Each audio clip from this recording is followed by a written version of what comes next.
What is up, peoples? Today we will be looking at the events that led to Loki, the Norse god of mischiefs, capture and defeat. The myth tells how Loki brought about the death of the god Baldur, son of Odin and Frigg, which caused the gods to finally have enough of Loki's shenanigans, resulting in them hunting him down and eventually capturing him, after which he was condemned to eternal punishment.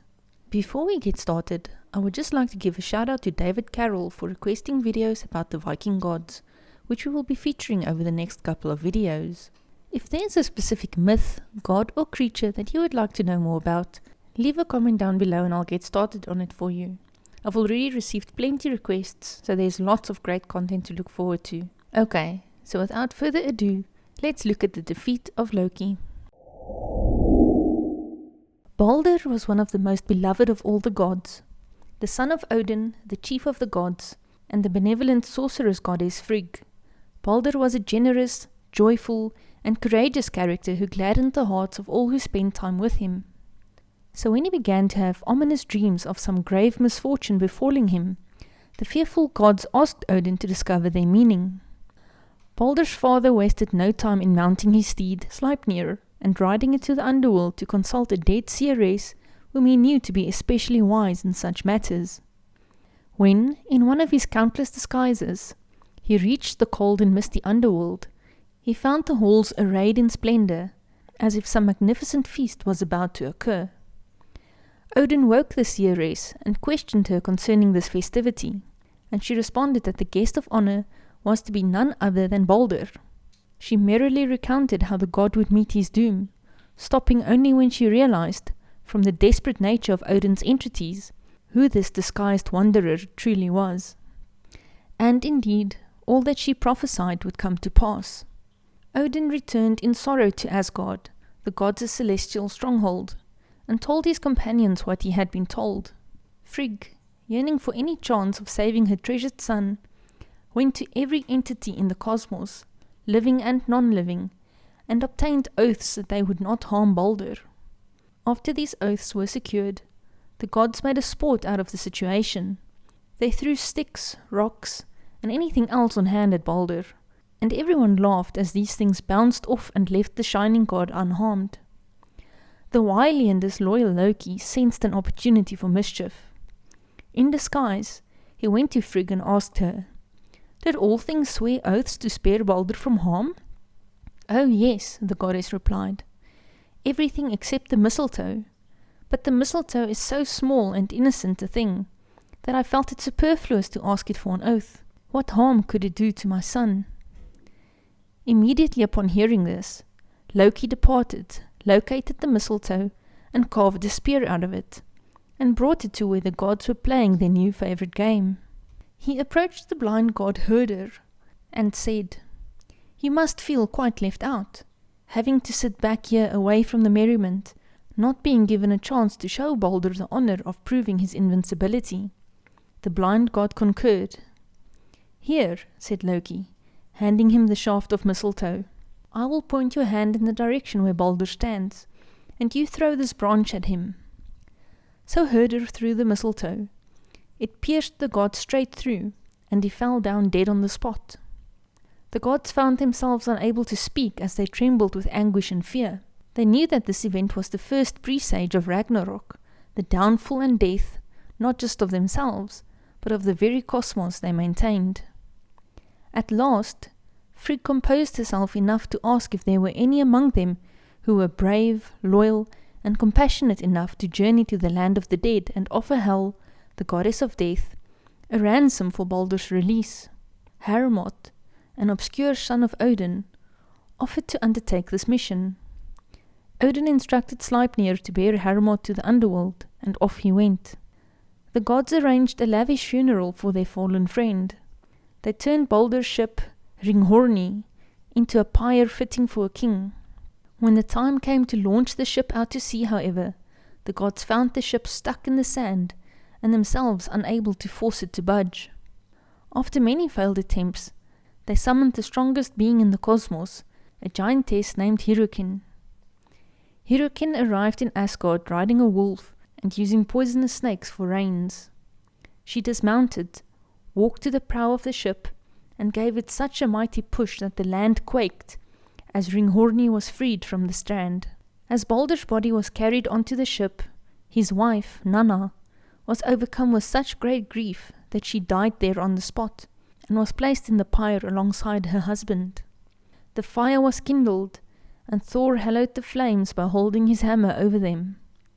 Odin laid upon the pyre his ring Draupnir, and Baldur's horse was led into the flames.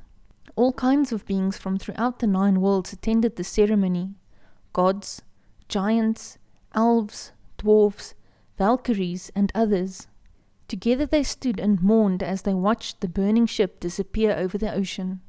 Meanwhile, Hermod rode 9 nights through ever darker and deeper valleys on his quest to rescue the part of Baldur that had been sent to hell.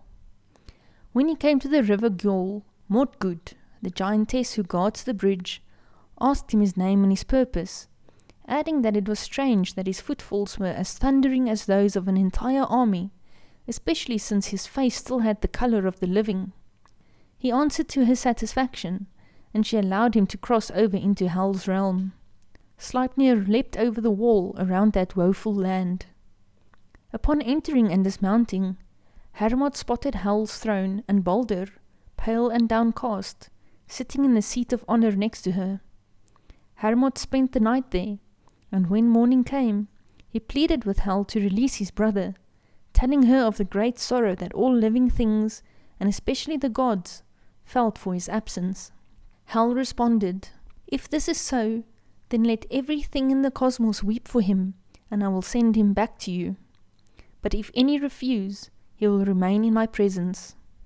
Hermod rode back to Asgard and told the tidings to the gods, who straightway sent messages throughout the worlds to bear this news to all their inhabitants. And indeed, everything wept for Baldur, everything, that is, save for one giantess, Thokk, who was none other than Loki in another disguise. Thokk coldly told the messengers, "Let Hel hold what she has."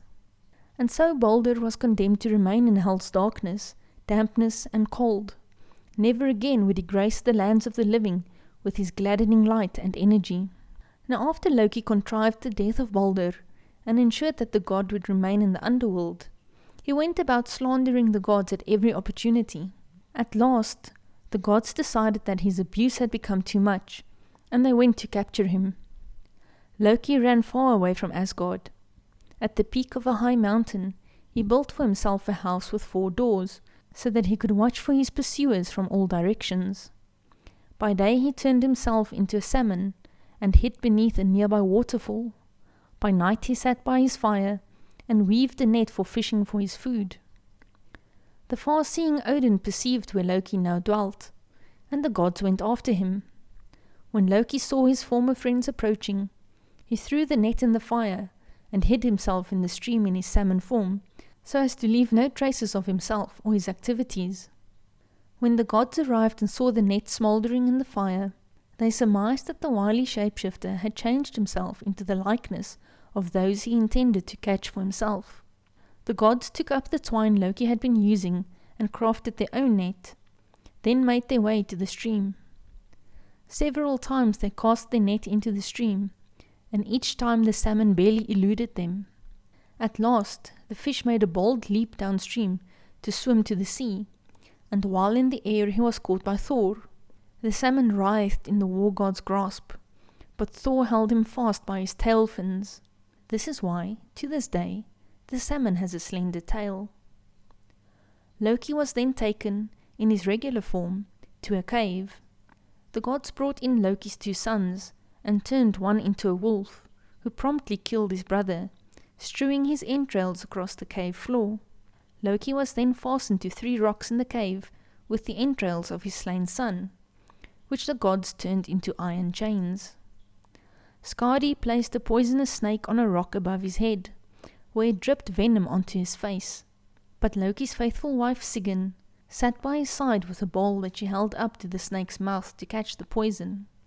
But every so often the bowl became full, and Sigyn would have to leave her husband's side to dispose of its contents, at which point the drops that fell onto the unrepentant god's face would cause him to shake violently, bringing about earthquakes in Midgard, the world of humans. And this is the lot of Loki and Sigyn until, as fated, Loki will break free from his chains at Ragnarok to assist the giants in destroying the cosmos.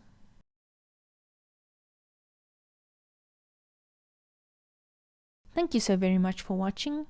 If you enjoyed this video, please like, share and subscribe. I really appreciate your support. Till next time, bye bye.